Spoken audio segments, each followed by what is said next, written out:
If Liu Zhigang had gone to Jeju Island instead of Jinwu, could he have beaten Beru? We saw that Liu Zhigang was able to kill hundreds of ants with a single slash, and he was also one of the key hunters responsible for defeating humanity's greatest calamity, Kamish. However, he would have had to go to Jeju alone. If the other S-rank hunters were there, they would have been a burden for him to protect. Unlike Jinwu, Liu didn't have a shadow army to hold back the swarm, making it much harder to keep them safe. And if someone got injured, he wouldn't have been able to heal them, which could have led to disaster. Why didn't Go Gun-hee join the Jeju Island raid?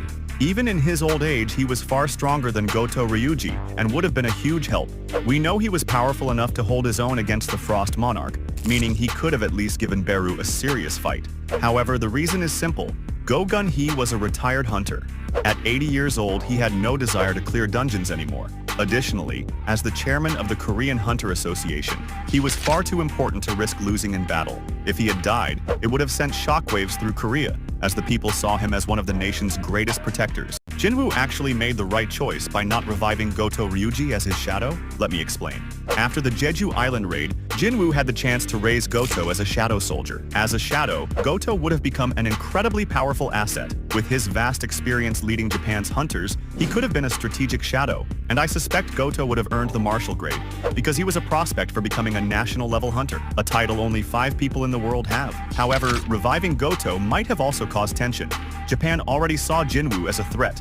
Controlling their strongest hunter's corpse would have made him an enemy of an entire nation. Would it have been worth it to bring him back? Beru just annihilated Japan and Korea's S-rank hunters. These are the only hunters who could take him down. Number 4, Christopher Reed, the only hunter who surpasses Choi's firepower. His flames could incinerate Beru before he even got close, making this a nightmare matchup for the ant. Number 3, Thomas Andre, known as the world's strongest hunter. His monstrous strength and spiritual body manifestation would let him tank Beru's attacks and crush him in a battle of raw power. Number 2, Go Gun-hee, Korea's strongest grandpa. He was able to keep up with the Frost Monarch even in his old age. In his prime, he would have easily taken down Beru. Number 1, Liu Zhigang, China's top-ranking hunter, known for his incredible speed and masterful swordsmanship. He would end Beru in seconds. This dragon is way more important than you think. Let me explain. When Jinwu killed Demon Monarch Baran, Jinwu's shadows collected the loot. The most valuable items were his ring and longsword.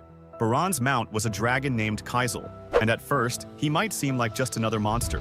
But the moment Jinwu extracts him, everything changes. Kaisel becomes Jinwu's first flying mount, unlocking a whole new level of power. But Kaisel's role goes far beyond just being a mode of transportation. During the final battle against the Monarchs, Kaisel proves just how vital he is. When Jinwu faces Antares, the Monarch of Destruction, Kaisel allows him to take the fight to the skies. This aerial advantage is crucial. Without it, Jinwu's neck pain could have worsened. Did you know Igris is the reason Jinwu almost died in the final battle against Antares? After using the Cup of Reincarnation, Jinwu set out to fight and kill every single monarch alone to save everyone who had died. He overwhelmed them all, but when he faced Antares, something went wrong.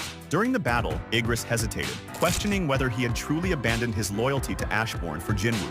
Antares took the opportunity to unleash his fire breath of destruction, aiming directly at Igris. Jinwu called out to him and rushed in, blocking the attack to save Igris's life. This left Jinwu with a burn that would never heal.